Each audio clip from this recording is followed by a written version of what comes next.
दरवेश group case के मामले में आज की सुनवाई में पिटिशनर्स के वकील ने कोर्ट को बताया कि इन्वेस्टर्स के दिए गए बॉन्ड्स ओरिजिनल फॉर्म में ना होने की वजह से उन्हें मैच करने में दिक्कत आई। लेकिन 3 दिन की इस मीटिंग के बाद लगभग 1400 बॉन्ड्स की पहचान की गई, जिनकी कुल कीमत 32 करोड़ है। इन्वेस्टिगेशन ऑफिसर ने कोर्ट को बताया कि न्यूज़पेपर में नोटिस पब्लिश होने के बाद आए बॉन्ड्स और सभी बॉन्ड्स मिलाकर 9174 बॉन्ड्स हैं, जिनकी हार्ड कॉपी पिटिशनर्स के वकील को दी गई थी ताकि असली बॉन्ड से मैच किया जा सके। लेकिन पिटिशनर्स ने अभी अपनी लिस्ट दी है, जिसको आईओ ने अभी तक सही तरीके से देखा नहीं। इसके अलावा रिफंड स्कीम भी इनकम्प्लीट है, जिसमें सिर्फ 297 लोगों को देने की बात की गई, जिसको लेकर जज साहब ने गलत बताया और कहा कि सभी इन्वेस्टर्स को प्रो रेटा बेसिस पर ही पैसा मिलना चाहिए, ना कि सिर्फ कुछ लोगों को। इसके अलावा जज साहब ने साफ किया कि जब तक सभी डिपॉजिटर्स मुतमईन नहीं होते तब तक केस बंद नहीं होगा और जब 50% रिफंड दिया जाएगा तभी कोर्ट में सीज की गई जमीन को लिफ्ट अप किया जाएगा। इसके अलावा ये भी कहा गया कि सीज किए गए 8 करोड़ और 100 करोड़ के डिबेंचर्स को मिलाकर 50 से 60% रिटर्न दिया जा सकता है, जिसकी शुरुआत 25% से की जाए तो डिपॉजिटर्स का भरोसा बनेगा और ये पूरा पैसा आरटीजीएस के जरिए सीधा डिपॉजिटर्स के अकाउंट में भेजा जाएगा बिना किसी थर्ड पार्टी के इन्वॉल्वमेंट के। और आखिर में कोर्ट ने बॉन्ड्स की मैचिंग और डिबेंचर्स को कन्वर्ट करने की डिस्कशन के लिए 2 दिन का वक्त दिया है और इस मामले में अगली सुनवाई 24 जुलाई 2025 को होगी। Yes, what happened, Mr. Ivo? I am permitted to submit this document. My lords, this is the outcome of 18, 19, and 21. As per the direction of this honorable court, the meeting was to be very amicable, my lords. And Wonderful. Now what next?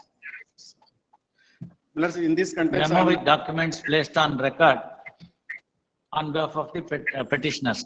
Munde, taken on record. yes, my lords, I produce valuation of assets towards the extent of the liabilities, my lord. Correct. Which are more in favor of the liabilities, my lord. Fine. Second one, presentation of my accountant, notice of the respected IO, and our response to them. Everything was done, my lords, and it was a little bit difficult to match all the bonds, my lord, because bonds presented by the investor towards the investigating agency were not in original form, my lords. So anyhow, in 3 days meeting, my lords, we came up with some bonds measuring about 1400. Same was before this honorable court, and that value is up to 23 crores. My submission would be, my lord, this honorable court thinks fit, may make any appropriate order, or till we have to wait for the overall list to come, and then as per previous Yes, occasion. we'll see. Yes, what do you say? Lord, again, further bonds have been issued, my lord. The total No, now. you make it, see, it will keep on coming. When, what is the end? Please, One the other cut-off date ಇಟ್ಕೊಳ್ಳಿ. please. ಆ cut-off date ತನಕ ಬಂದಿದ್ದಕ್ಕೆ ಎಷ್ಟು liability ಇದೆ ಅದನ್ನ settle ಮಾಡೋಣ. Criminal case will not be permitted to withdrawn unless all the persons are paid. You understand this? ಈಗ ಇರೋರೆಲ್ಲ ಬರೋರ್ಗೆ ಯಾಕೆ ಕಾಯ್ಬೇಕು? No, please understand. But Lord, ಇರೋರೆಲ್ಲ ಬರೋರ್ ತನಕ ಯಾಕೆ ಕಾಯ್ಬೇಕು? please, Lord, that will ಇರೋರ್ಗೆ there should be a ಕೊಡಬಹುದಲ್ಲ? cut-off date, my lord. There should be a cut-off date. No, So Lord, therefore, no, wait. Therefore, now the question is, ಅವ್ರ ಪ್ರಕಾರ 23 ಕೋಟಿ ಆಗುತ್ತೆ ಅಂತ ಹೇಳ್ತಾರೆ ಈಗಿರೋರು ಅವ್ರ ಲಿಸ್ಟ್ ಪ್ರಕಾರ. please. ನೀವು ಕೂತ್ಕೊಂಡೆಲ್ಲ ಮಾಡಿದಿರಿ, ಐವನು ಇದಾರೆ. I will. ಈಗ ಇರೋರ್ ಪ್ರಕಾರ ಏನ್ ಬಾಕಿ ಇದೆ ಅದನ್ನ ಇರೋರ್ಗೆ ಕೊಟ್ಬಿಡಿ ದುಡ್ಡು. That can be done. That can be done, Lord. My lord may kindly hear the IO, my lord, on this. Yes. What do you say, Mr.? ನಮಸ್ಕಾರ ಸರ್. ತಮ್ಮ ಕಳೆದ ವಿಚಾರಣೆ ದಿನಾಂಕದಲ್ಲಿ ತಮ್ಮ ಆದೇಶದಂತೆ ನಮ್ಮ ಬಳಿ ಇದ್ದಂತ ಬಾಂಡ್ಸ್ ಜೊತೆಗೆ ಪೇಪರ್ ಅಲ್ಲಿ ಪ್ರೆಸ್ ನೋಟ್ ಕೊಟ್ಟ ನಂತರ ಸಾರ್ವಜನಿಕರ ತಂದು ಹಾಜರುಪಡಿಸಿದ್ದು 2 ಸೇರಿ 9174 ಬಾಂಡ್ಸ್ ನಮ್ಮ ಹತ್ರ ಬಂದಿದೆ ಸರ್. ಸರಿ. ಅದ್ರ ಲೀಸ್ಟ್ ಹೌದು 9174 ಬಾಂಡ್ಸ್ ಬಂದಿದೆ. ಆ ಬಾಂಡ್ಸ್ ನ ಲೀಸ್ಟ್ ಮಾಡ್ಬಿಟ್ಟು ಒಂದು ಹಾರ್ಡ್ ಕಾಪಿ ಮತ್ತೆ ಒಂದು ಸಾಫ್ಟ್ ಕಾಪಿ ಎರಡನ್ನೂ ಕೂಡ ನಾನು 1 ರಿಂದ 3 ಆರೋಪಗಳ ಪರವಾಗಿ ಬಂದಿದ್ದಂತ ಕ್ವಾದ್ರಿ ಅಂತೇಳಿ ಅವರ ಸಿಆರ್ ಅವರಿಗೆ ಕೊಟ್ಟಿನಿ ಸರ್. ಸರಿ. ಅದನ್ನ ನೋಡ್ಬಿಟ್ಟು ಅದರಲ್ಲಿ ಯಾವ್ದು ರಿಪಿಟೇಷನ್ ಆಗಿದೆ ಏನಾಗಿದೆ ಎಲ್ಲ ತೆಗೆದ್ಬಿಟ್ಟು ನೀವು ನನಗೆ ಅಂತಿಮ ವರದಿ ಕೊಡಿ ಅಂತ ಹೇಳಿದ್ದೆ. ಅವರು ಈಗ ಅರ್ಧ ಗಂಟೆ ಮೊದಲು ಯಾವ್ದೋ ಒಂದು ಲೀಸ್ಟ್ ಕಳಿಸಿದಾರೆ ಸ್ವಾಮಿ, ನಾನು ನೋಡ್ಲಿಕ್ಕಾಗಿಲ್ಲ, ಅದನ್ನು ಪ್ರಿಂಟ್ ತೆಗೆದು ನೋಡ್ತೇನೆ. ಮತ್ತೆ ಅದು ಸ್ಕೀಮು ಯಾವ ರೀತಿ ಮಾಡ್ತೀರಾ ಅಂತೇಳಿ ಅವ್ರು ಯಾವ್ದೋ ಒಂದು ಸ್ಕೀಮ್ ತಂದಿದ್ರು, ಬರೀ 297 ಮೆಂಬರ್ಸ್ ಅಷ್ಟೇ ಕೊಡ್ತೀವಿ ಈಗ ಅಂತೇಳಿ ಅಂತ. ಇಲ್ಲ ನೀವು ಆತರ ಆಗಲ್ಲ, ಇದು ಪ್ರೋರೇಟ ಪ್ರಕಾರನೇ ಕೊಡ್ಬೇಕು ಪ್ರತಿಯೊಬ್ಬರಿಗೆ ಅಂತೇಳಿ ನಾನು ಅವ್ರಿಗೆ ಹೇಳಿದೆ sir. Pro-rata, there is no question of paying one person, X person, Y person, small investor, nothing of that sort. Everything must be pro-rata. ಹೌದು ಬಟ್ ಅದು Everything must be pro-rata. See, what I suggest is, you tell me what is the figure for paying 10% for the available bonds after the duplicates have been made out. Adana you Yes, workout ಮಾಡಿಬಿಟ್ಟು ನನಗೆ you place it on record on 24th. Sir. So, ಇರೋ assets ನೊಳಗಡೆಗೆ 24th ಗೆ ನಾವು ಎಷ್ಟು ಜನಕ್ಕೆ ಎಷ್ಟು ದುಡ್ಡನ್ನ ಪ್ರೋರೇಟ ಕೊಡ್ಬೋದು ಅಷ್ಟು ಪ್ರೋರೇಟಕ್ಕೆ ಒಂದು ಆರ್ಡರ್ ಮಾಡ್ತೀನಿ. ಸೊ ಜನಕ್ಕೆಲ್ಲ ನಂಬಿಕೆ ಬರುತ್ತೆ, ಕೊಡ್ತಾ ಇದ್ದಾರೆ, ಗಲಾಟೆ ಮಾಡಬಾರ್ದು ಅಂತ. ಸೊ ಅಲ್ಲಿಂದ ಏನಾಗುತ್ತೆ, ಪ್ರೋರೇಟಕ್ಕೆ ಡೂಪ್ಲಿಕೇಟ್ ಬಾಂಡ್ಸ್ ನೆಲ್ಲ ತೆಗೆದಾಕದ್ಮೇಲೆ ಯಾವ ಬಾಂಡ್ಸ್ ಬರುತ್ತೋ ಇರೋ ಬಾಂಡ್ಸ್ಗೆ ಅದಕ್ಕೆ ಇರೋ ದುಡ್ಡೊಳಗಡೆಗೆ ಎಷ್ಟಾಗುತ್ತೆ ಅಂತ ಹೇಳಿ ನೀವು ಒಂದು 20% 25% ದುಡ್ಡು ಹೇಳಿ ಅಷ್ಟು ದುಡ್ಡು ಡೆಪಾಸಿಟ್ ಮಾಡಿಸ್ತೀನಿ, plus whatever there is in the bank ಅದಷ್ಟು ಡೆಪಾಸಿಟ್ ನ ಕೊಡಿಸ್ಬಿಟ್ಟು ಆಮೇಲೆ ಮಾಡೋಣ ಮುಂದಕ್ಕೆ. ನಾನು ಈಗ ಬ್ಯಾಂಕ್ ಅಲ್ಲಿ ಇರೋದನ್ನ ಈಗ ಡಿಫ್ರೀಸ್ ಮಾಡಲ್ಲ, ಅವ್ರ ಹತ್ರನೇ ದುಡ್ಡು ಹಾಕಿಸ್ಕೊಂಡು 25% ಕೊಡ್ಸೋದು. ಅಲ್ಲಿ ತನಕ ಬ್ಯಾಂಕಿನ ದುಡ್ಡು ಮುಟ್ಟ ಆಗಿಲ್ಲ, ಅದ್ ಹಂಗೆ ಇರ್ಲಿ, ಅಟ್ಯಾಚ್ಮೆಂಟ್ ಹಂಗೆ ಇರ್ಲಿ. ಅವ್ರು ದುಡ್ಡು ಕೊಡ್ತಾ ಬಂದಂಗೆ ಒಂದೊಂದಾಗ ಲಿಫ್ಟ್ ಮಾಡ್ತಾ ಬಿಡೋಣ. ಈಗ ಅವರು 25% ಎಲ್ಲರದು ಲಿಸ್ಟ್ ಆದ್ಮೇಲೆ 25% ಎಷ್ಟಷ್ಟು ಕೊಡ್ತಾರೋ ಅಷ್ಟು ಕೊಟ್ರೆ ಅವತ್ತಿನ ದಿವಸಕ್ಕೆ ನಾವೇನ್ ಮಾಡೋಣ, ಆ ದುಡ್ಡನ್ನ ಅಷ್ಟನ್ನ ಹಾಕಿಸ್ಕೊಂಡು ನೆಕ್ಸ್ಟ್ 25% ಯಾವಾಗ ಕೊಡ್ತಾರೆ ಅಂತ ಕೇಳ್ಕೊಂಡು ಆ ದುಡ್ಡು ಡೆಪಾಸಿಟ್ ಮಾಡಿದ್ರೆ ಆ 60 ಎಕರೆ ಜಾಗ ಏನಿದೆ ಅದನ್ನ ಲಿಫ್ಟ್ ಮಾಡಬೇಡ. ಅದ್ರಲ್ಲಿ ಯಾವ ಪೋರ್ಷನ್ಗೆ ಅಷ್ಟು ವ್ಯಾಲ್ಯೂ ಆಗುತ್ತೆ ಅಷ್ಟು ನೋಡ್ಬಿಟ್ಟು ಲಿಫ್ಟ್ ಮಾಡ್ಬಿಟ್ರೆ ಅದನ್ನ ಅವ್ರು ಬೇರೆಯವ್ರಿಗೆಲ್ಲ ಕೊಟ್ಕೊಂಡೇನೋ ಮಾಡ್ಕೋತಾರೆ. ಕೊಟ್ಕೊಂಡ್ರೆ ಅದರಿಂದ ದುಡ್ಡು ಬರುತ್ತೆ. ಆ ದುಡ್ಡನ್ನ ಫರ್ದರ್ ಅವರು ಇನ್ನಕ್ಕೆ 50% ಎಲ್ರಿಗೂ ಕೊಡಕ್ ಸರಿ ಹೋಗುತ್ತೆ. So 25% before 31st of July ಆಗೋಷ್ಟು ದುಡ್ಡನ್ನ ಎಷ್ಟು ಬೇಕು ಅವ್ರದನ್ನ ಲೆಕ್ಕ ಹಾಕೊಟ್ಬಿಡಿ. And I will also observe it that this is not the end of the list.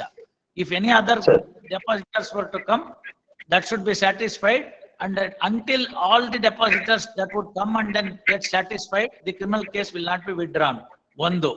ಎರಡನೇದು, ಇದೊಂದು ವಿಡ್ರಾ ಆದ್ರೂ ಕೂಡ ಮುಂದೆ ಇನ್ಯಾರು ಅಳ್ದುಳ್ಕೊಂಡು ಹೋಗಿರೋ ಡೆಪಾಸಿಟರ್ಸ್ ಇದ್ರೆ ಅವ್ರ ತಿರ್ಗಾ ಇನ್ನೊಂದು ಕ್ರಿಮಿನಲ್ ಕೇಸ್ ಹಾಕ್ಬೋದು ಅಂತ ಮಾಡ್ಬಿಡೋಣ. With that I can work out. So what I now suggest is, ಇಬ್ರು ಕೂತ್ಕೊಂಡೆಲ್ಲ ಮಾಡಿದಿರಿ, ನೀವೆಲ್ಲ ಕಷ್ಟಪಟ್ಟಿದ್ದೀರಿ, ಆ ಕಷ್ಟಪಟ್ಟಿದ್ರದ್ದು ರಿಲೀಫು ಅವ್ರ ತನಕ ರೀಚ್ ಆಗ್ಬೇಕು. ರೀಚ್ ಆಗ್ಬೇಕಾದ್ರೆ ಆ ಲಿಸ್ಟ್ ನ ಕರೆಕ್ಟ್ ಆಗಿ ಪ್ರಿಪೇರ್ ಮಾಡ್ಕೊಳ್ಳಿ. ನಾಳೆ ಅದನ್ನ ಪ್ರಿಪೇರ್ ಮಾಡ್ಕೊಂಡ್ಬಿಟ್ಟು ಅದ್ರದ್ದು 25% ಎಷ್ಟು ದುಡ್ಡು ಆಗುತ್ತೆ ಅಂತ ನನಗೆ ನೀವು ಕರೆಕ್ಟ್ ಫಿಗರ್ ಕೊಡಿ. ಸ್ವಲ್ಪ ಹೆಚ್ಚು ಕಡಿಮೆ ಇದ್ರೂ ಪರವಾಗಿಲ್ಲ, ಅದ್ರ ಫಿಗರ್ ಕೊಡಿ. ಅದನ್ನ ಇರೋ ಎಲ್ಲಾ ಡೆಪಾಸಿಟರ್ಸ್ಗೆ 25% ಪ್ರೋ ರೇಟ್ ಕೊಡ್ತೀವಲ್ಲ, ಅದಕ್ಕೆ ಎಷ್ಟು ದುಡ್ಡು ಬೇಕು ಅಂತ ಹೇಳಿದ್ರೆ ಅಷ್ಟು ದುಡ್ಡನ್ನ ಅವ್ರ ಕಡೆ ಡೆಪಾಸಿಟ್ ಮಾಡಿಸ್ತೀನಿ. ಡೆಪಾಸಿಟ್ ಮಾಡಿಸುವಾಗ ತಮ್ದು ಮತ್ತೆ ಆ ಡೆಪಾಸಿಟರ್ಸ್ ಇಬ್ಬರದನ್ನು ಒಂದು ಎಸ್ಕ್ರೋ ಅಕೌಂಟ್ ಓಪನ್ ಮಾಡಿ ಅದ್ರಲ್ಲಿ ಡೆಪಾಸಿಟ್ ಮಾಡಿಸ್ತೀನಿ. I will permit you to issue necessary demand draft from that escrow account to each of them. ಅವ್ರದ್ದು RTGS ಅಕೌಂಟ್ ತಗೊಂಡ್ಬಿಡಿ ಡೆಪಾಸಿಟರ್ಸ್, ಅಲ್ಲಿಗೆ 25% ಟ್ರಾನ್ಸ್ಫರ್ ಮಾಡಕ್ಕೆ ಬ್ಯಾಂಕರ್ಗೆ ಇನ್ಸ್ಟ್ರಕ್ಷನ್ಸ್ ಕೊಟ್ಬಿಡಿ. Don't take the responsibility of issuing cheque, demand notice, demand draft, cash ಬೇಡ. ಎಲ್ಲಾ depositors ತಮ್ಮ RTGS account ಕೊಡ್ಬೇಕು. ಆ RTGS ಅಕೌಂಟ್ ಕೊಟ್ರೆ ಆಯಾ ಅಕೌಂಟ್ಗೆ ನಿಮ್ಮ ಬ್ಯಾಂಕಿಂದ ಎಸ್ಕ್ರೋ ಅಕೌಂಟ್ ಇಂದ ಅಷ್ಟಷ್ಟು 25% ಅಮೌಂಟ್ ಹೋಗ್ಬಿಡ್ಬೇಕು. So no middle man involve, no middle man involve. ಅವ್ರ ದುಡ್ಡುಗೂ ಅಷ್ಟ್ರ ಮಟ್ಟಿಗೆ 25% ಲಯಬಿಲಿಟಿ ತಾನಾಗೆ ರೆಡ್ಯೂಸ್ ಆಗ್ಬಿಡುತ್ತೆ. ಅದು ಮುಗಿಯುತ್ತೆ ಫಸ್ಟ್ ಸ್ಟೇಜು. ಅದಾದ್ಮೇಲೆ ನೆಕ್ಸ್ಟ್ ಸ್ಟೇಜ್ಗೆ ಇನ್ನ 25%ಗೆ ಒಂದ್ ತಿಂಗಳು ಟೈಮ್ ಕೊಡೋಣ. ಅಷ್ಟ್ರೊಳಗಡೆ ಆ ದುಡ್ಡನ್ನು ತರ್ತಾರೆ. ಸೊ 50% ಮುಗ್ದೋಗುತ್ತೆ. ಇನ್ ಬ್ಯಾಲೆನ್ಸ್ 50%ಗೆ ತಿರ್ಗಾ ಒಂದು 2 months ಟೈಮ್ ಕೊಡೋಣ. ಆ 2 months ಟೈಮ್ ಅಲ್ಲಿ ಬ್ಯಾಲೆನ್ಸ್ 50% ಅವ್ರು ಡೆಪಾಸಿಟ್ ಮಾಡ್ಲಿ, ಅವಾಗ ನೋಡೋಣ. 50% ಕೊಟ್ಟಿದ ತಕ್ಷಣನೇ ಆ 60 acres ಲ್ಯಾಂಡ್ ಏನಿದೆ ಅದರ ಅಟ್ಯಾಚ್ಮೆಂಟ್ ಲಿಫ್ಟ್ ಮಾಡಕ್ಕೆ ಆರ್ಡರ್ ಮಾಡ್ಬಿಡ್ತೀನಿ. ಸೊ ಇದನ್ನ 24ನೇ ತಾರೀಕೆ ಮಾಡ್ಬಿಡ್ತೀನಿ. ಮುಂದೆ ನೋಡೋಣ. Because I may not be in the same roster unless the case comes to me again. I may not be in a position to handle it. Yes. Roaster judge munde hogutte. Today I submitted, as per just now my lords have expressed that details of the investors. The same has been mentioned in today's list, my lord. Everything correct is there. Sir, ಅವ್ರೊಂದ್ಸತಿ verify ಮಾಡ್ಲಿ, ಅವ್ರು ಈಗ ತಾನೇ ಸಿಕ್ಕಿದೆ ನೋಡ್ತೀನಿ ಅಂತ ಹೇಳ್ತಾ ಇದಾರೆ. Total assets, my lords, today I have produced. It's No, forget all that, sir. ನಿಮ್ ಅಸೆಟ್ ಎಲ್ಲೂ ಹೋಗಲ್ಲ. ನಿಮ್ಗೆ ಅರ್ಥ ಮಾಡ್ಕೊಳ್ಳಿ ನೀವು. 25% amount pertaining to the reconciled list of you and them. ಎಷ್ಟಾಗುತ್ತೆ ಅಂತ ವರ್ಕೌಟ್ ಮಾಡ್ತಾರೆ. It's very easy. ಕಂಪ್ಯೂಟರ್ ಮಾಡುತ್ತೆ. ಒಂದು ಎಕ್ಸೆಲ್ ಶೀಟ್ ಹಾಕ್ಬಿಟ್ಟು ಫಾರ್ಮುಲಾ ಕೊಟ್ಬಿಟ್ರೆ ಕಂಪ್ಯೂಟರ್ ಮಾಡುತ್ತೆ. ಆ 25% ಅಮೌಂಟ್ ನ ನೀವು ಒಂದು ಎಸ್ಕ್ರೋ ಅಕೌಂಟ್ ಅಲ್ಲಿ CID ಅವ್ರ ಹತ್ರ ಮಾತಾಡ್ಕೊಂಡು ಇನ್ವೆಸ್ಟಿಗೇಷನ್ ಆಫೀಸರ್ ಹತ್ರ ಅಕೌಂಟ್ ಓಪನ್ ಮಾಡಿ, ಎಸ್ಕ್ರೋ ಅಕೌಂಟ್ ಅಂತಂದ್ರೆ ಅದು ಇನ್ನೇನು ಬೇರೆದಕ್ಕಾಗಲ್ಲ, ಈ ಪರ್ಪಸ್ಗೋಸ್ಕರ ಅಷ್ಟೇ ಇರುತ್ತೆ. ಅದಾದ್ಮೇಲೆ ಅಕೌಂಟ್ ಕ್ಲೋಸ್ ಆಗುತ್ತೆ. ಆ ಅಕೌಂಟ್ ಓಪನ್ ಮಾಡ್ತಾರೆ, ಅದ್ರ ನಂಬರ್ ಕೊಡ್ತಾರೆ 24ನೇ ತಾರೀಕು. ನೀವು 25% ಆಗುವಂತ ಅಮೌಂಟ್ ನ ಅದ್ರೊಳಗಡೆಗೆ ಆನರ್ ಬಿಫೋರ್ 31/7 ಡೆಪಾಸಿಟ್ ಮಾಡಿ. ಹೊಸದಾಗಿ ಡಿಪಾಸಿಟ್ ಮಾಡಕ್ಕೆ ಹೇಳ್ಬೇಡಿ, ಎಲ್ಲ ಇಲ್ಲೇ ನಿಮ್ಮ ಹತ್ರನೇ ಇದೆ. ಇಲ್ಲ ಸ್ವಲ್ಪ ಕೇಳ್ಕೊಳ್ಳಿ ನೀವು. ಹೊಸದಾಗಿ ಡೆಪಾಸಿಟ್ ಮಾಡ್ಬೇಕು, ಇಲ್ದರೆ 200 ಕೋಟಿ ಡೆಪಾಸಿಟ್ ಮಾಡಿ ಅಂತೀನಿ ನಾನು. ಅಲ್ಲಿ ತನಕ ಒಂದ್ ಪೈಸಾ ಕೊಡಕ ಸ್ವಲ್ಪ ಕೇಳಿ. ಡೆಪಾಸಿಟ್ ಮಾಡ್ಲಿ. ಡೆಪಾಸಿಟ್ ಮಾಡಿದ್ರೆ ಜನಗಳಿಗೆಲ್ಲ ನಂಬಿಕೆ ಬರುತ್ತೆ, ಇವ್ರು ಕೊಡ್ತಾರೆ ಎಲ್ಲೂ ಹೋಗಲ್ಲ ಕೋರ್ಟ್ ಆರ್ಡರ್ ಇಂದ ಅಂತ. ದುಡ್ಡು ಕಂಡ್ರೆ ಸಾಕು, ಅವರು ಅರ್ಧ ಗಲಾಟೆ ಕಮ್ಮಿ ಆಗುತ್ತೆ. ಅರ್ಥ ಆಯ್ತಲ್ಲ? ಇವಾಗ ತನಕ ಬರೇ ಏನಾಗ್ತಿದೆ, ಬರೇ ಕೈಯಲ್ಲಿ ಆಗ್ತಾ ಇದೆ. ಕೋರ್ಟ್ಗೆ ಬರ್ತಾರೆ ಹೋಗ್ತಾರೆ, ಏನ್ ಬಂದಿದೆ ದುಡ್ಡು? ಏನು ಬಂದಿಲ್ಲ. ಸೊ 25% ಹೋಗ್ಲಿ ಅವ್ರ ಕೈಗೆ. ನೆಕ್ಸ್ಟ್ ಒಂದ್ ನಿಮಿಷ ಕೇಳಿ, ನೆಕ್ಸ್ಟ್ ಏನ್ ಮಾಡಿ, ಇನ್ನೊಂದ್ ತಿಂಗಳು 1.5 ತಿಂಗಳು ತಗೊಂಡು another 25% ಕೊಡಿ. You will be knowing what is the amount. Or if you are in a position to pay 50% by 31st of July, I will straight away order for lifting the 60 acres attachment. Straight away 50% ಕೊಟ್ಟಿದ ತಕ್ಷಣನೇ attachment of the land ನ ತೆಗೆಸ್ಬಿಡ್ತೀನಿ. You are free to work it out and then make balance payment. Choice is yours. 25% ಕೊಡ್ತೀರಾ, 50% ಕೊಡ್ತೀರಾ, ನಿಮ್ ಇಷ್ಟ. ನೋಡ್ಬಿಟ್ಟು 24ನೇ ತಾರೀಕು ಹೇಳಿ 50% ಎಷ್ಟು ಬರುತ್ತೆ ಅಂತ. ನೀವು 50 ಮಾತಾಡ್ಕೊಳ್ಳಿ. ನಾನು ಇವೆಲ್ಲ ನೋಡ್ಕೊಂಡು ಎಷ್ಟು ಬರುತ್ತೆ ಅಂತ ಕ್ಯಾಲ್ಕುಲೇಟ್ ಮಾಡ್ತಾ ಕೂತ್ಕೊಳ್ಳಕ್ ಆಗಲ್ಲ. ಮಕ್ಬುಲ್ ಅಹಮದ್ ಅವರು ಇದಾರೆ, ಅವರು ಕೂತ್ಕೋತಾರೆ, ಮಾಡ್ತಾರೆ. ನೀವು ಅವ್ರು ಕೂತ್ಕೊಂಡು 50% ಮಾಡಿ. If you are able to deposit on or before 31/7 50%, then you can expect the first order of lifting the attachment by this court. It's a kind of its own. Balance 50%, not 2 months time ತಕೊಳ್ಳಿ. Balance amount ಗೆ 2 months time ತಕೊಳ್ಳಿ. Some time in October ತಿರ್ಗಾ ಮತ್ತೆ case ಕರೀಲಿ ಬೇಕಾರೆ. ಅವತ್ತಿನ ದಿವಸ ಇನ್ನೊಂದು 50% ಕೊಟ್ಬಿಟ್ರೆ ಎಂಟೈರ್ ಕ್ರಿಮಿನಲ್ ಕೇಸೇ ತೆಗ್ದಾಕ್ಬಿಡ್ತೀನಿ. ಇದರಲ್ಲಿರೋ ದುಡ್ಡನ್ನು ನಿಮ್ಗೆ ರಿಲೀಸ್ ಮಾಡಕ್ ಆರ್ಡರ್ ಮಾಡ್ತೀನಿ. So everything will be over. You are free by 31st October. Even if you are in a position to pay it early, move the court. We will immediately close the criminal case so that your person accused number 1 sitting elsewhere can come back to this country, work out. ಅದನ್ನ ಮಾಡ್ಬಿಡ್ತು ಅಂತ ಆದ್ರೆ ಮಿಕ್ಕಿದವ್ರು ಯಾರು ಒಬ್ರು ಇಬ್ರು depositors ಇದ್ರೆ ಆ depositors ಇನ್ನೊಂದು case ಹಾಕ್ಬೋದು ಅನ್ನೋದೊಂದು ಅಬ್ಸರ್ವ್ ಮಾಡಿ ಇಡೀ ಕ್ರಿಮಿನಲ್ ಕೇಸೇ ಕ್ಲೋಸ್ ಮಾಡ್ತೀನಿ. It will be a kind of its own. Yes, my lords. First of its own for the entire nation. May I permit it to make lords, previous occasion I expressed that I am having 8 crore 26 lakh. ವಾಪಸ್ ಕೊಟ್ಬಿಡ್ತೀನಿ ನಿಮ್ಗೆ. 8 lakhs 26 crore in my saving account, my lords. And my lords, 100 crore in my debentures, my lords. Kindly make debentures ಇದಕ್ಕೆ ನಮಗೆ ಸಿಗ್ತಾ ಇಲ್ವಲ್ಲಪ್ಪ, ಈಗ ಅವ್ರು ಕೊಟ್ಟಿದೀವಲ್ಲ. I have submitted before respected IO that I am. Correct ಅಪ್ಪ, debentures workout ಆದ್ರೆ ಕೊಟ್ಬಿಡೋಣ, ನಮ್ಗೇನಿಲ್ಲ. Honorable court may please to have order and take this 108 crore rupees, my lords, and pay as per the. ಅದ್ ಮಾಡ್ತೀವಿ. 100 crores debentures workout ಆಗ್ಬೇಕಲ್ಲ, ಅವ್ರು ಇವತ್ತೇ ದುಡ್ಡು ಕೊಡ್ತಾರ? If this court orders, my lords, it is. No correct, ನಾನು order ಮಾಡ್ತೀನಿ debentures, ನಂದೇನ್ ತೊಂದ್ರೆ ಇಲ್ಲ. ಬಟ್ ಆ ಡಿಬೆಂಚರ್ಸ್ ಕೊಡೋದಕ್ಕೆ it will take its own time. How long it will take for the debentures to convert into cash, Mr. IO? Sir, that CA has to confirm it, sir. ಏನಾಗ್ಬೇಕು sir? ಅದು ಅವರು CA ಅವರು confirm ಮಾಡ್ಬೇಕು sir. ಅದ್ರ ಬಗ್ಗೆ details ನಾನು ಕೇಳಿದ್ದೀನಿ. ನಿಮ್ಗೂ ಗೊತ್ತಿರ್ತಲ್ಲ, ಮೊನ್ನೆ ಮಾತಾಡದಲ್ಲ CA ಅವ್ರು. ಹೇಳಿ ಅವರು ಎಷ್ಟು ಟೈಮ್ ಬೇಕು ಹೇಳಿ ಡಿಬೆಂಚರ್ಸ್ ಕನ್ವರ್ಟ್ ಮಾಡಕ್ಕೆ. ನೋಡಿ 100 crores ಇದೆ. ಒಂದ್ ನಿಮಿಷ ಕೇಳಿ. 100 crores ಡಿಬೆಂಚರ್ ಅಲ್ಲಿ ಇದೆ, 8 crores ಡೆಪಾಸಿಟ್ ಅಲ್ಲಿ ಇದೆ. 108 crores ಅಂತಂದ್ರೆ ಈಗಿರೋ ಡೆಪಾಸಿಟರ್ಸ್ ಗೆ ರಫ್ಲಿ ಅಬೌಟ್ 55% 60% ಮುಗ್ದೋಗುತ್ತೆ. ಈಗಿರೋ ಡೆಪಾಸಿಟರ್ಸ್ ಗೆ ಲಿಸ್ಟ್ ಅಲ್ಲಿ 108 crores, ದಟ್ ಈಸ್ ಫ್ರೀಸಿಂಗ್ ಆಗಿರೋ 8 crores ಪ್ಲಸ್ 100 crores ಡಿಬೆಂಚರ್ ಬರೋ ಬಂತು ಅಂದ್ರೆ 55% ಅಮೌಂಟ್ ಮುಗ್ದೋಗುತ್ತೆ. ನೀವು if you are in a position to talk to them and then try and find out what is the time limit, ಅದನ್ನೇ order ಬರೀತೀನಿ. Debentures convert ಮಾಡಾದ್ಮೇಲೆ ಕೊಡ್ಲಿ, ಕೊಟ್ಟಾದ್ಮೇಲೆ 60 acres ಲಿಫ್ಟಿಂಗ್ ದಿ ಅಟ್ಯಾಚ್ಮೆಂಟ್ ಅಂತ. Because no ಸರ್ ಆಗ್ಬೋದು liability. Sir. ವಿಚಾರಿಸ್ಕೊಂಡು ಬನ್ನಿ. ನಾ 24th ಬನ್ನಿ. 24th I pass detailed orders. That's one more submission. My lords has gone through entire case, my lords, and it is very challenging for me like a junior advocate to put entire case before another honorable court. My humble submission. You both file a memo. I will not take anything I on am my filing memo with. ಅವರು ಬರೀಲಿ. We will file. ಅದು 24ನೇ ತಾರೀಕು ಬರ್ಲಿ, ಆಮೇಲೆ ಮಾಡೋಣ. ನನ್ಗೆ ಮಾಡ್ಬೇಕು ಅಂತ ನನ್ಗೇನ್ ಖುಷಿ ಇಲ್ಲ. It is time taking procedure as well, my lords. ಆಗ್ಬೋದು, ಅದ್ ಆಮೇಲೆ ನೋಡೋಣ. ಈಗ ಅದು ಬೆಂಗಳೂರಿಗೆ ಹೋಗುತ್ತೆ, ನಾನೇನ್ ಡಿವಿಷನ್ ಬೆಂಚ್ ಅಲ್ಲಿ ಇರ್ತೀನೋ ಸಿಂಗಲ್ ಜಡ್ಜ್ ಅಲ್ಲಿ ಇರ್ತೀನೋ ಗೊತ್ತಿಲ್ಲ. ಅದೆಲ್ಲ ನೋಡೋಣ. ಹಂಗಿದ್ರು ಡಿವಿಷನ್ ಬೆಂಚ್ ಅಲ್ಲಿ ಇದ್ರು ಬೇಕಾದ್ರೆ ಏನ್ ಬೇಕೋ ಮಾಡೋಣ. ಅದಾದ್ಮೇಲೆ 24ನೇ ತಾರೀಕು ಫಸ್ಟ್ ದುಡ್ಡು ಬರ್ಲಿ, ಮೊದ್ಲು ಮಾಡೋಣ. ನನ್ಗೇನಿಲ್ಲ, ಮಾಡಬಾರ್ದು ಅಂತ ನಾನು ಯಾವತ್ತೂ ಹೇಳಿಲ್ಲ. For that precisely, we had moved the court on the very first day. ಹೌದಪ್ಪ, ನಾವೇನ್ ಬೇಡ ಅಂತ ಹೇಳಿದ್ವ? ಅವಾಗಿಂದ ಬಿಸಿ ಮಾಡಿದ್ದಕ್ಕೆ ಇವತ್ತು ಹಂಗು ಹಿಂಗು ಏನೋ ಒಂಥರ ತಟ್ಟಕ್ ಆಗ್ತಾ ಇದೆ. ನೀವು ಸರಿ ಜೋರು ಜೋರತ್ತು ಎಲ್ಲ ಮಾಡದಿದ್ರೆ ಯಾವ ಸುಮ್ನೆ ಬರುತ್ತೆ? ಮಂತ್ರಕ್ ಮಾವಿನಕಾಯಿ ಉದುರುತ್ತೇನೋ? For that, conclusion ತಮ್ಮತ್ರನೇ ಆಗಿದೆ. ಆಲ್ ರೈಟ್, ಮಾಡ್ಬೇಕು ಅಂದ್ರೆ ಮಾಡೋಣ. That's all bank accounts and liabilities. I are before this understand, sir. Now that we have given, let your concerned CA talk to him. IO ಅವ್ರಿಗೆ ಅದೇನ್ ಡಿಬೆಂಚರ್ ನ convert ಮಾಡೋ process ಇದೆ ಅದನ್ನ ಅವ್ರಿಗೆ ಹೋಗಿ ಹೇಳಿ. ನಾಳೆನೆ ಹೋಗಿ ಅವ್ರ ಜೊತೆ ಕೂತ್ಕೊಳ್ಳಿ. ಆರ್ಡರ್ಸ್ ಬೇಕು ಅಂದ್ರೆ ನಾನು ನಾಡಿದ್ ಮಾಡ್ತೀನಿ ಆರ್ಡರ್ಸ್. ಗೊತ್ತಾಯ್ತಲ್ಲ? ಜುಡಿಷಿಯಲ್ ಆರ್ಡರ್ ಮಾಡ್ಕೊಡ್ತೀನಿ. Debentures so and so list of the debentures are permitted to be converted into cash and deposited into escrow account ಅಂತ ಬರೀತೀನಿ. ಆ ದುಡ್ಡಲ್ಲಿ ಬಂದ ಮೇಲಿಂದ ಅವ್ರು ಅದನ್ನ ತೆಗೆದುಕೊಂಡು ಈ ಪ್ಲಸ್ 8 ಕೋಟಿ ಏನ್ ಫ್ರೀಸ್ ಮಾಡಿದಾರೆ ಅದನ್ನ ತೆಗೆದುಕೊಂಡು ಅದರಲ್ಲಿ ಎಷ್ಟು ಬೇಕೋ ಅಷ್ಟನ್ನ ಹಂಚ್ತಾರೆ. ಗೊತ್ತಾಯ್ತಲ್ಲ? 8 ಕೋಟಿಗೆ ನೀವು ಕಂಡ್ಬಿಡ್ಬೇಡಿ, 8 ಕೋಟಿ ಇಲ್ಲಿ ಇರ್ಲಿ. ಗೊತ್ತಾಯ್ತಲ್ಲ? ಅದ್ರ ಬಗ್ಗೆ ನೀವು ಮಾಡ್ಕೋಬೇಡಿ. 100 crores ಡಿಬೆಂಚರ್ ಬರದಾದ್ಮೇಲೆ ನಾವೇನ್ ಬರುತ್ತೆ ನೋಡ್ಕೊಂಡು ನೆಕ್ಸ್ಟ್ ಇನ್ಸ್ಟಾಲ್ಮೆಂಟ್ ಎಷ್ಟಾಗ್ತಿರೋ ನೀವು ದುಡ್ಡು ಹಾಕಿ. ಅದು ಹಾಕಿದ್ರು ನಮಗ್ ಸಾಲಲ್ಲ ಎಲ್ಲರಿಗೂ ಕೊಡೋದಕ್ಕೆ. ಲಾಸ್ಟ್ ಪಾಯಿಂಟ್ ಆ ದುಡ್ಡು ಹಾಕಿ ನೀವು. ಆಮೇಲೆ ನಾನು 60 crores ನಾನು 60 acres ನಾನು ಅಟ್ಯಾಚ್ಮೆಂಟ್ ಲಿಫ್ಟ್ ಮಾಡ್ಬಿಡ್ತೀನಿ.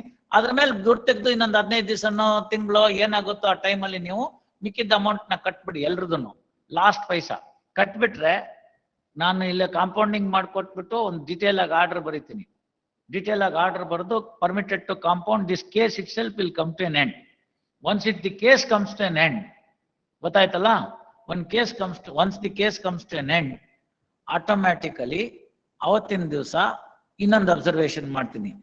ಇದರಲ್ಲಿ ಎಲ್ಲ ಬಂದಿದ್ದ ಲೆಪಾರ್ಟರ್ಸ್ಗೆ ಸ್ಯಾಟಿಸ್ಫೈ ಆಗಿದೆ ಅಂತ ಅವ್ರು ಹೇಳ್ತಾರೆ. ಮಕ್ಬಲ್ ಅವ್ರನ್ನು ಹೇಳ್ತಾರೆ. ಆಕ್ಟ್ ಒಳಗಡೆಗೆ ಎಲ್ಲ ಮುಗ್ದಿದೆ ಅಂತ ಹೇಳ್ತಾರೆ. ಅಳ್ದುಳ್ದಿದ್ದವ್ರು ಯಾರೋ ಗೊತ್ತಿಲ್ದಲ್ನೇ ನೋಟಿಫಿಕೇಶನ್ ನೋಡ್ದಲ್ನೇ ಇರೋರ್ದು ಇರ್ಬೋದು. ಅಂತವ್ರದನ್ನು 15 ದಿವಸನೋ 20 ದಿವಸನೋ ಒಂದ್ ತಿಂಗಳಲ್ಲೋ ಅವ್ರು ಕೊಡ್ತಾರೆ ಅಂತ ಹೇಳ್ತಾರೆ. ಅಕಸ್ಮಾತ್ ಅವ್ರ ನಂತರ ಬಂದ್ ಕೇಸ್ ಹಾಕೊಂಡ್ರೆ ಅದನ್ನ ಸೆಟಲ್ ಮಾಡ್ಲಿ ಅಂತ ಹೇಳಿ ಮುಗಿಸ್ತಾರೆ. ಮೇಜರ್ ಪೋರ್ಷನ್ ನೋಡ್ಬಿಟ್ರೆ ಒಬ್ಬಿಬ್ರದಿದ್ರೆ ಯು ಕ್ಯಾನ್ ಆಲ್ವೇಸ್ ಸೆಟಲ್. ಒಂದ್ 10 ಜನ ಉಳ್ಕೋಬಹುದು, 20 ಜನ ಉಳ್ಕೋಬಹುದು. ನೋಟಿಫಿಕೇಶನ್ ನೋಡಿಲ್ದೇ ಇರೋರು ಇರ್ಬೋದು. ಇವರೇ ನಮಗ್ ದುಡ್ಡು ಬಂತು ಹಮಾರ ಪೈಸಾ ಹಾಗೆ ಅಂದ್ರೆ ಎಲ್ಲರೂ ಓಡ್ ಬಿಡ್ತಾರೆ. ಬರ್ತಾರ ಬರಲ್ವೋ? ಮತ್ತೆ ಅಷ್ಟೇ. ಅದನ್ನ ಮಾಡ್ಬೇಕಲ್ಲ, ಮಾಡೋಣ. 108 crore easily available ಆಗುತ್ತೆ. 108 ಅಲ್ಲ, ನಾನು ಅದನ್ನೇ ನಿಮ್ಗೆ ಹೇಳ್ತಿರೋದು. 8 ಲಾಸ್ಟ್ ಅಲ್ಲಿ ಬಿಡೋದು. ಅದಿರ್ಲಿ, ಅದ್ ಹಂಗೆ 100 ಫಸ್ಟ್ ಹೋಗ್ಲಿ. 100 ಹೋಗ್ಲಿ. 8 ಹಂಗೆ ಉಳಿಲಿ. 8 ಯಾಕೆ ಉಳಿಬೇಕು ಅಂತಂದ್ರೆ ಅದ್ರಲ್ಲಿ ನಮ್ಗೆ ಗ್ರಿಪ್ಗಿರುತ್ತೆ. ಅದು ಬೇರೆ ಯಾರು ಬಂದಿರ್ತಾರಲ್ಲ ಅವ್ರ ಗ್ರಿಪ್ಗಿರುತ್ತೆ. ನಿಮ್ಗಿರೋ ಭಯ ಏನ್ ಸರ್? ನೀವು ವಾಪಸ್ ಮಾರ್ಕೆಟ್ಗೆ ಬರ್ಬೇಕು. ಮಾರ್ಕೆಟ್ಗೆ ಬಂದು ನಿಮ್ದು ಎಸ್ಟಾಬ್ಲಿಷ್ಮೆಂಟು, ನೀವು ಬೇರೆ ಬೇರೆ ಕೊಡೋ ಅಗ್ರಿಮೆಂಟು, ನಿಮ್ಗೆ ಇನ್ಯಾರು ಬರ್ಬೇಕು ದುಡ್ಡು, ಅವೆಲ್ಲ ಬರ್ಬೇಕು. ಅದನ್ನ ತಗೊಳ್ಳೋಣ ಅಂತ ನೀವು ಮಾರ್ಕೆಟ್ಗೆ ಬರಕ್ ಹೋದ್ರೆ ಪೊಲೀಸ್ ಭಯ. ಅದಕ್ಕೆ ಏನ್ ಮಾಡಿದ ನಾನು, ಎಲ್ಲೋ ಕೂತ್ಕೊಂಡು ಆಪರೇಟ್ ಮಾಡ್ತಾನೆ. ಎಲ್ಲೋ ಕೂತ್ಕೊಂಡು ಆಪರೇಟ್ ಮಾಡ್ಬೋದು. ಗೊತ್ತಾಯ್ತಲ್ಲ? ಈಗ ವಿಡಿಯೋ ಕಾನ್ಫರೆನ್ಸ್ ಅಲ್ಲಿ ನಾವು ಮಾಡ್ತಾ ಇದೀವಿ. ಕಟಿಂಗ್ ವಿಡಿಯೋ ಕಾನ್ಫರೆನ್ಸ್ ಅಲ್ಲಿ ಮಾಡು ಅಂದ್ರೆ, ಹೇರ್ ಕಟಿಂಗ್ ವಿಡಿಯೋ ಕಾನ್ಫರೆನ್ಸ್ ಅಲ್ಲಿ ಮಾಡೋದ್ರೆ ಆಗುತ್ತಾ? ಹೋಗ್ಬೇಕಲ್ಲ, ನಾವು ಬಾರ್ಬರ್ ಹತ್ರ ಕೂತ್ಕೋಬೇಕಲ್ವಾ? ಅದು ಪಾಯಿಂಟು. ಹಾಗೆ ನಿಮ್ ಕಕ್ಷಿಗಾರರಂಗೂ ಅಷ್ಟೇ. ಎಲ್ಲೋ ಕೂತ್ ಆಪರೇಟ್ ಮಾಡೋದ್ ಕಷ್ಟ. ಇಲ್ಲಿ ಇಬ್ರು ಬ್ರದರ್ಸ್ ಇದಾರೆ, ಅವ್ರಿಗೆ ಇಂಟ್ರೀಮ್ ಪ್ರೊಟೆಕ್ಷನ್ ಕೊಟ್ಟಿದ್ದೀನಿ. ಈಗ ಆತ ಬಂದ್ಬಿಟ್ರೆ ಜನಗಳು ಗಲಾಟೆ ಇಲ್ದೇ ಇದ್ರೆ, ಹೊಡೆಯೋದು ಬಡಿಯೋದು ಏನು ಆಗದೆ ಇದ್ರೆ, ಬೇರೆ ಗೂಂಡಾಗಳು ಅವರೆಲ್ಲ ನಿಮ್ಗೆ ತೊಂದರೆ ಕೊಡಲ್ಲ ಅಂತ ಆಯ್ತು ಅಂತಂದ್ರೆ ನೀವು ವಾಪಸ್ ಬಿಸ್ನೆಸ್ ಮಾಡ್ತೀರಿ.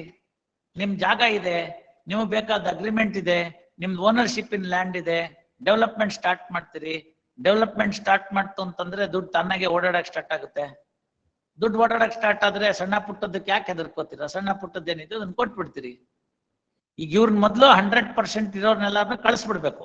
ಈಗ ಯಾರು ಲಿಸ್ಟ್ ಕೊಟ್ಟಿದಾರೋ ಅವ್ರನ್ನ, ಆ ಲಿಸ್ಟ್ ಕೊಟ್ಟಿರೋರ್ದನ್ನ ಮುಗ್ದೋಗ್ಬಿಡ್ತು ಅಂತಂದ್ರೆ ಆಟೋಮ್ಯಾಟಿಕ್ ಆಗಿ ಮುಗ್ದೋಗುತ್ತೆ. ಸೊ ಫಸ್ಟ್ 100 crores ಏನ್ ಬರುತ್ತೆ ಅದ್ರೊಳಗಡೆ ಎಷ್ಟು ಪರ್ಸೆಂಟೇಜ್ ಆಯ್ತು ಅಷ್ಟು percentage release ಮಾಡ್ಬಿಡುದು.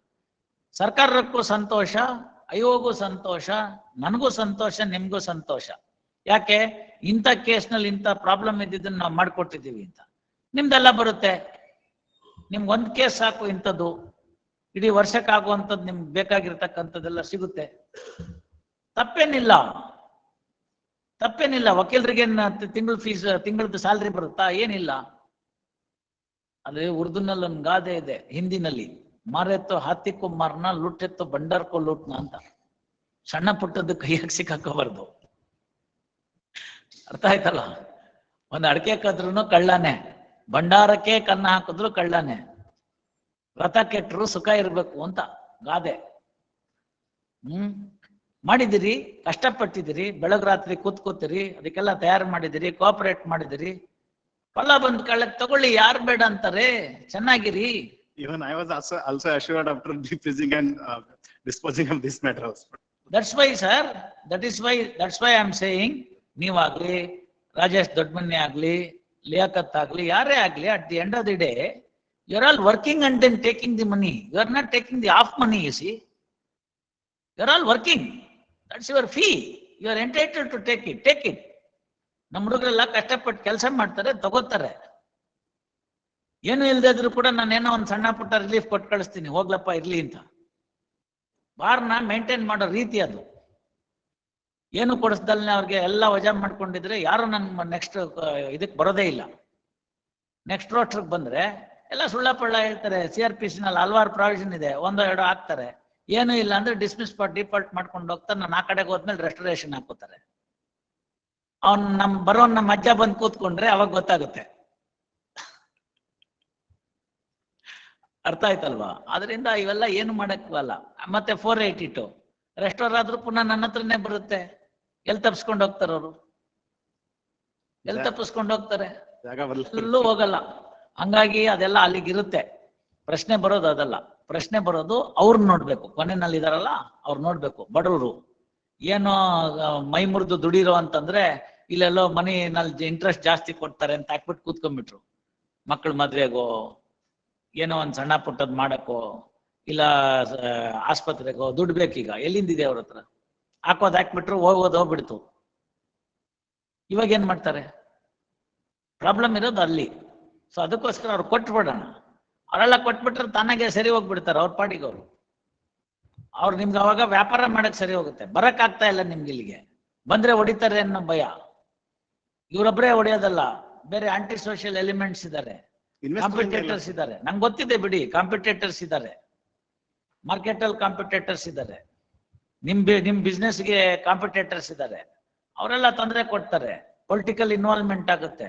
Moment political involvement ಆಯ್ತು ಅಂತಂದ್ರೆ you cannot survive. Registration of this case is also outcome of that. ಮತ್ತೆ ಇನ್ನೇನ್ ಮಾಡ್ತಾರೆ? ಒಳ್ಳೆ ಚೆನ್ನಾಗಾಯ್ತಲ್ಲ, ಕೊಡೋ ದುಡ್ಡು ಕೊಟ್ಬಿಡ್ಬೇಕು. ಈಗ ಅವ್ನ್ ಬಂದ IMA, ಏನಾಯ್ತಲ್ಲಿ? ಏನು ಆಗ್ಲಿಲ್ಲ. ಒಂದಷ್ಟು ದುಡ್ಡು ಬಂತು, ಆಮೇಲೆ ಅಲ್ಲಿಗೆ ಮುಗ್ದೋಯ್ತಲ್ಲ. ಆರಾಮಾಗಿರೋರು ಹೋದ್ರು, ಒಬ್ರು ಇಬ್ರು ಮಂತ್ರಿಗಿರಿ ಕಳ್ಕೊಂಡ್ರು ಅಷ್ಟೇ. ಏನ್ ರಿಸಲ್ಟ್ ಏನಾಯ್ತು? ಏನು ಆಗ್ಲಿಲ್ವಲ್ಲ. ಸ್ವಲ್ಪ ಡಿಫಿಕಲ್ಟೀಸ್ ಫೇಸ್ ಮಾಡ್ತಾ ಇದ್ದೀವಿ. ಮ್ಯಾಚಿಂಗ್ ಆಫ್ ದಿ ಬಾಂಡ್ಸ್ ಅವ್ರು ಒರಿಜಿನಲ್ ಕೊಡ್ತಾ ಇಲ್ಲ, KYC ಕೊಡ್ತಾ ಇಲ್ಲ. ಏನಿದೆಯೋ ನೋಡ್ಕೊಂಡು ನೀವು ಮೊದಲು ಮಾಡ್ಕೊಳ್ಳಿ. ಫಸ್ಟ್ ಇರೋಷ್ಟನ್ನ ತಕರಾರು ಇಲ್ದೇ ಇರೋದನ್ನ ಅಷ್ಟನ್ನ ಮಾಡ್ಕೊಳ್ಳಿ. ತಕರಾರು ಇರೋದು ಆಮೇಲೆ ನೋಡೋಣ. ಅದಕ್ಕೆ ಮಾತಾಡಿ. ನಾಳೆಗೆ ಇರೋದು ಪ್ರಶ್ನೆ ಏನು ಅಂತಂದ್ರೆ reconciliation of the depositors. Duplicate ಇತ್ತು ಅಂತಂದ್ರೆ ಒಂದ್ ಇನ್ಎಮಿನಿಟಿ ಬಾಂಡ್ ಬರ್ಸ್ಕೊಂಡು ಕೊಟ್ರಾಯ್ತು ದುಡ್ಡು. ಡಬಲ್ ಕ್ಲೈಮ್ ಗೇಮ್ ಮಾಡಿದ್ರೆ ಡಬಲ್ ಕ್ಲೈಮ್ ಎಲ್ಲ ಆಗಲ್ಲ. ಕೊಡುವಾಗ ಒಬ್ಬಂದೇ RTGS ಅಕೌಂಟ್ ಕೊಡಕ್ಕಾಗದ, ಅವ್ನು 2 ಅಕೌಂಟ್ ಕೊಡಕ್ಕಾಗಲ್ಲ. Moment he has got 2 accounts in the same name ಅಂತಂದ್ರೆ ಸಿಕ್ಕಾಕೊಂಡ್ಬಿಡ್ತಾನೆ. ನಾವು ದುಡ್ಡು ಕೊಡೋದು RTGS ಅಲ್ಲಿ ಒಬ್ಬನಿಗೇನೆ. ತಕರಾರಿರೋರ್ಗೆಲ್ಲ ನೀನ್ ಸರಿ ಮಾಡ್ಕೊಂಬ ಅಂತ ಕಳಿಸ್ಬಿಟ್ರೆ ಪ್ರೂಫ್ ಕೊಡ್ತಾನೆ ನಾನು. In 3 days we have sought out 1320 investors. ಅದಕ್ಕೆ ಜೊತೆ ಕೂತ್ಕೊಂಡು ಮಾಡಿ ಡಿವೆಂಚರ್ಸ್ ನ ಕ್ಯಾಶ್ ಕನ್ವರ್ಟ್ ಮಾಡ್ಕೊಳಕ್ ಏನ್ ಪ್ರೊಸೀಜರ್ ಇದೆ ಅಂತ ಅವ್ರ CA ಗೆ ಅವ್ರಿಗೆ IO ಹತ್ರ ಮಾತಾಡಿಸಿ ಅದಕ್ಕೇನ್ ಬೇಕು ಎಲ್ಲ ಮಾಡಿ. ಸುಮ್ನೆ why waste of time. Yes do it relist on 24th 2:30. at 2:30.